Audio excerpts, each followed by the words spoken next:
आपको दिखा रहे हैं जहां पर लगातार ये रेस्क्यू ऑपरेशन चल रहा है।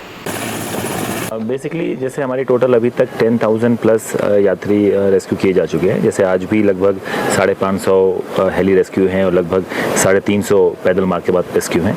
अब इसके साथ साथ में अब हर जगह पे कॉम्बिंग की जा रही है। एसडीआरएफ, एनडीआरएफ, टीडीआरएफ की टीम के साथ में हर एरियाज़ में टीम जा रही है। वो ये देख रही है कि कहीं पर कोई पिलग्रिम है तो नहीं। साथ ही साथ में आज ये भी प्रयास किया गया कि जो हमारा सोनप्रयाग का रास्ता जो टूट गया है वहाँ पर आर्मी की सपोर्ट लिया गया और उस पर एक पैदल एक पुलिया का निर्माण किया गया है, जिससे कि कोई भी अगर सामान हमें इस पार से उस पार भेजना है उसको हम अविलंब भेज सकें। साथ ही साथ में कोई अगर बहुत ही बुजुर्ग या कोई चोटिल इधर आ जाए तो उसको भी हम यहाँ से यहाँ ट्रांसफ़र कर सकें जब तक कि मूल काम वहाँ पे स्टार्ट हम लोग न कर पाएँ। तो लगातार ये रेस्क्यू ऑपरेशन जो है वो चल रहा है। लगातार लोगों को सुरक्षित स्थान पर ले जाने का सिलसिला भी जारी है। अब तक 10,000 लोगों को रेस्क्यू किया गया। इस बीच हमारे साथ संवाददाता जुड़ गए हैं ज्यादा जानकारी के साथ। कुलदीप राणा हमारे साथ रुद्रप्रयाग से जुड़ गए और इसी के साथ उपेंद्र राणा हमारे साथ देहरादून से जुड़ गए। सबसे पहले आपके पास से आते हुए उपेंद्र, किस तरीके से लगातार ये रेस्क्यू ऑपरेशन अब तक चल रहा है वो बेहद जो है सराहनीय है, क्योंकि लगातार लोगों को सुरक्षित स्थान पर ले जाने का सिलसिला जारी है और आज लगातार ये 5वां दिन है। और कितने लोग रेस्क्यू होने के लिए बाकी हैं जिनको सुरक्षित स्थान पर ले जाना है? क्या कुछ अपडेट इस रेस्क्यू ऑपरेशन को लेकर? देखिए, पिछले 5 दिनों से जिस तरीके से जो केदारनाथ में जो रेस्क्यू अभियान है वो लगातार चल रहा है और अभी तक 10,000 से ज़्यादा लोगों का जो है वो रेस्क्यू कर दिया गया है। जिस तरीके से खुद मुख्यमंत्री पुष्कर सिंह धामी पूरे रेस्क्यू अभियान की मॉनिटरिंग जो है वो लगातार कर रहे हैं और लगातार अपडेट जो है वो ले रहे हैं। एसडीआरएफ, एनडीआरएफ, डीडीआरएफ की जो टीमें हैं वो लगातार जो है रेस्क्यू अभियान में काम कर रही है। जिस तरीके से देखा भी गया है कि MI-17 और चिनूक विमान के जरिए भी रेस्क्यू अभियान जो है वायुसेना की मदद से जो है वो लगातार जो है वो चलाया जा रहा है और एसडीआरएफ, एनडीआरएफ की जो टीमें हैं वो पैदल मार्ग से और जिस तरीके से हेली सेवा के माध्यम से लगातार रेस्क्यू अभियान जो है वो चल रहा है। हालांकि ये जरूर है कि मौसम खराबी के चलते थोड़ा सा रेस्क्यू अभियान में मुश्किलें जो है वो जरूर हो रही है, लेकिन उसके बावजूद भी लगातार टीमें जो है रेस्क्यू अभियान लगातार जारी है। जिस तरीके से चीड़वासा से भी जो हेलीपैड है वहाँ से भी कई लोगों का रेस्क्यू जो है वहाँ से किया गया है और अभी भी कई लोग जो फंसे हुए हैं उनका रेस्क्यू अभियान जो है वो जारी है। अभी फिलहाल जो बताया जा रहा है लगभग 600 से 800 के बीच जो है अभी भी कई लोग जो है वो फंसे हुए हैं। उनका पैदल मार्ग से जो है उनका रेस्क्यू अभियान जो है वो चल रहा है और साथ ही सबसे बड़ी मुश्किल अब जो वहाँ पर बेजुबान है उनको रेस्क्यू करना भी एक मुश्किल और एक बड़ी चुनौती जो है उनके सामने बनी हुई है। तो उसको लेकर भी तैयारियां जो है प्रशासन की ओर से और एसडीआरएफ, एनडीआरएफ की टीमों की ओर से जो है वो की जा रही है कि बेजुबानों को किस तरीके से रेस्क्यू जो है वो किया जाए, उसको लेकर भी काम जो है वो चल रहा है। दूसरी ओर अगर देखा जाए तो रेस्क्यू अभियान लगातार जो है वो जारी है और अभी भी कई लोग जो है उन लोगों का रेस्क्यू जो है वो किया जा रहा है। बिल्कुल, तस्वीरें भी लगातार दिखा रहे, तमाम टीमें जो हैं यहाँ पर तैनात हैं क्योंकि लगातार जो लोग फंसे हुए हैं उनको निकालने का सिलसिला लगातार जारी है। अब तक 10,000 लोगों को बताया जा रहा है कि रेस्क्यू कर लिया गया और भी जो तमाम लोग फंसे हुए हैं, जानवर फंसे हुए हैं, जैसा कि हमारे संवाददाता ने भी जिक्र किया, बेजुबान जानवरों को बाहर निकालने के लिए भी जो सेना है, जो तमाम टीमें हैं वो काम करते हुए यहाँ पर नजर आ रही हैं और बेहद मुश्किल है रास्ता, क्योंकि देखिए पहाड़ी क्षेत्र होने के नाते यहाँ पर लोगों को रेस्क्यू करने में काफ़ी ज़्यादा दिक्कतों का सामना टीमों को करना पड़ रहा है और जिस तरीके से यहाँ पर रेस्क्यू ऑपरेशन लगातार जारी है, 5वां दिन है ये। उपेंद्र, देखिए जिस तरीके से आपने तमाम जानकारी हमारे साथ साझा की कि यहाँ पर लगातार ये ऑपरेशन जो है वो चल रहा है। अभी भी 300 से 600 लोग आपने बताया कि फंसे हुए हैं जिनको निकालने का सिलसिला जारी है। फिलहाल दर्शकों को तस्वीरें भी दिखा रहे हैं।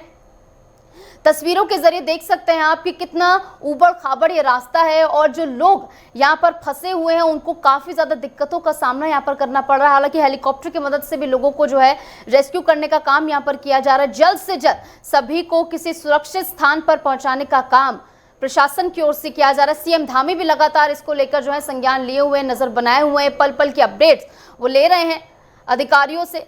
और तस्वीरें आप देखिए जिसमें तमाम जो लोग जिनको रेस्क्यू किया गया है वो सभी का यानी टीम्स का धन्यवाद भी कर रहे हैं। इस बीच कुलदीप राणा भी हमारे साथ रुद्रप्रयाग से लगातार बने हुए हैं। आपके पास आते हुए कुलदीप, देखिए जिस तरीके से अब तक ये रेस्क्यू ऑपरेशन चल रहा है बेहद सराहनीय है। जिक्र किया कि कुछ लोग अभी फंसे हुए हैं जिनको निकालने का सिलसिला जारी है।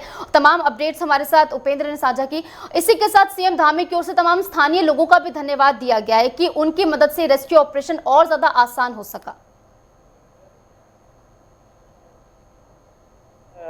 जो जिला प्रशासन और आपदा प्रबंधन एनडीआरएफ डीडीआरएफ की जो टीमें रही हैं वो 1 अगस्त के बाद से लगातार क्षेत्र में रेस्क्यू ऑपरेशन में जुटी हुई थी। लेकिन उसके साथ साथ जो स्थानीय लोग थे, क्योंकि जो केदारनाथ का मुख्य पैदल रास्ता है वो ध्वस्त हो गया था और उसके बाद बीहड़ चट्टानी पथरीले रास्ते से रेस्क्यू किया जा रहा था और ये काफी जोखिम भरा भी था। लेकिन स्थानीय लोगों को इन रास्तों की जानकारी होती है, उनको इन रास्तों पे चलने का अनुभव होता है।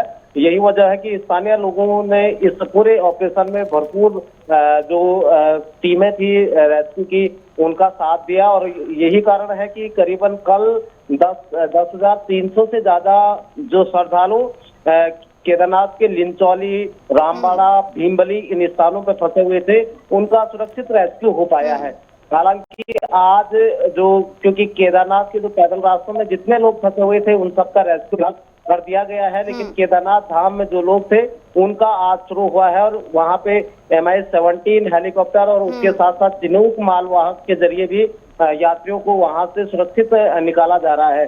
उनको सीधे गौचर हेलीपैड पे लाया जा रहा है। तो इस तरह से देखें तो एक जिस तरीके से प्रशासन ने इस पूरे ऑपरेशन को युद्ध स्तर पे किया, क्योंकि केदारनाथ जैसे उच्च हिमालयी क्षेत्रों में इस तरह का जब भी आपदा आती है तो बहुत ही चुनौतीपूर्ण आपदाएं होती है। उसके बाद राहत बचाव के कार्य में काफी मुश्किलें आती है, ठंड का प्रकोप वहाँ पे है, उसके साथ साथ जो पल मौसम बदल रहा है, हेली सेवाओं की उड़ान भरने में वहाँ पे दिक्कतें हो रही थी। लेकिन उसके बावजूद भी पिछले 4 दिनों से लगातार ये ऑपरेशन चल रहा है और आज 5वें दिन भी केदारनाथ धाम में जो फंसे हुए लोग थे उनका सकुशल रेस्क्यू किया जा रहा है। यहाँ पे एक बात जरूर यहाँ पे की जा रही है कि इस आपदा में बहुत सारे लोगों की हताहत होने की संभावनाएं भी अभी जताई जा रही है। हालांकि आधिकारिक रूप से इसकी अभी कहीं भी पुष्टि नहीं हुई है, प्रशासन की तरफ से कहीं भी मृतकों का आंकड़ा नहीं बताया गया है। लेकिन जो प्रत्यक्षदर्शी है वो ये बता रहे हैं कि बहुत सारे लोग हैं जो इस आपदा में हताहत हुए हैं और उसका अनुमान इस बात से भी लगाया जा सकता है कि सोनप्रयाग और गौरीकुंड में करीबन 250 से 300 बाइक खड़ी है, कुछ 4 व्हीलर वहां पे खड़े हैं, उनके जो स्वामी हैं वो अब तक उनको लेने के लिए नहीं आए हैं। तो इससे भी अनुमान लगाया जा रहा है कि आखिर ये बाइक किसकी खड़ी है। स्वाभाविक है कि केदारनाथ यात्रा पर ये लोग गए थे और अभी तक वापस नहीं लौटे हैं, तो इस बात की भी दुश्चिंता जरूर लोग जता रहे हैं। हालांकि प्रशासन की तरफ से अभी किसी भी तरह से हताहत होने की कोई जानकारी साझा नहीं की गई है, लेकिन केवल 3 डेड बॉडी जरूर यहाँ पर रिकवर हुई है, 2 लिंचौली में और एक जो त्रिवेणी घाट है वहाँ पे एक बॉडी रिकवर हुई है। उन बॉडीज की पहचान भी हो चुकी है। वो सभी यात्री थे, केदारनाथ यात्रा पर गए थे और एक घोड़ा संचालक था। लेकिन ये अनुमान जरूर लगाया जा रहा है कि केदारनाथ की इस आपदा में करीबन 20 से 50 लोगों के मारे जाने की आशंका जरूर जताई गई। यानी अभी आधिकारिक आंकड़ा जो है वो सामने नहीं आया है, प्रशासन की ओर से वो साझा किया जाएगा। फिलहाल जैसे कि आपने बताया 3 लोगों के शव जो है वो पाए गए हैं। आपके पास आते उपेंद्र, देखिए केदारनाथ की यात्रा जो है वो भी स्थगित कर दी गई, उसको लेकर क्या कुछ जानकारी, कब तक ये स्थगित रहेगी और जो तमाम रास्ते हैं उनको खोलने का काम कब तक पूरा हो पाएगा? देखिए, जिस तरीके से जो जहाँ पर जो मार्ग जब तक अवरुद्ध रहते हैं या जिस तरीके से जो भूस्खलन की स्थिति जब तक सामान्य नहीं हो जाती है तब तक जो है केदारनाथ यात्रा पर फिलहाल जो है वो रोक लगाई गई है। और जिस तरीके से देखा भी गया है कि सोनप्रयाग में भी जिस तरीके से और लिंचौली में जिस तरीके से जो है जो पैदल रास्ता है वो पूरी तरीके से क्षतिग्रस्त हो चुका है। और अभी जिस तरीके से है बरसात का सीजन है और ऐसे में हेली सेवा भी ज़्यादातर जो है वो नहीं चलती है, तो ज़्यादातर जिस तरीके से पैदल मार्ग से यात्रा जो है वो ज़्यादातर की जाती है।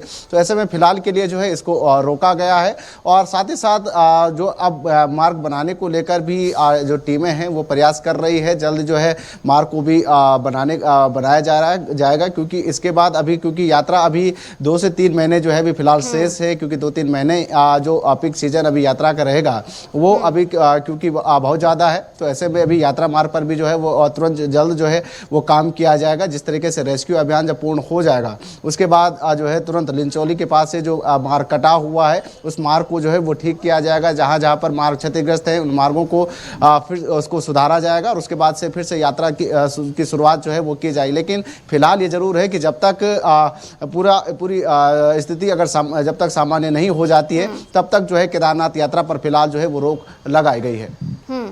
और तमाम रास्ते भी जो है उनको भी खोलने का काम लगातार जारी है। और फिलहाल रेस्क्यू ऑपरेशन का आज 5वां दिन है। केदारनाथ में रेस्क्यू ऑपरेशन लगातार युद्ध स्तर पर जारी। 10,000 लोगों को फिलहाल रेस्क्यू किया गया और भी कई लोग फंसे हुए जिनको निकालने का सिलसिला जारी है। बहुत बहुत शुक्रिया आप दोनों का हमारे साथ जुड़ने के लिए और तमाम जानकारी हमारे साथ साझा करने के लिए।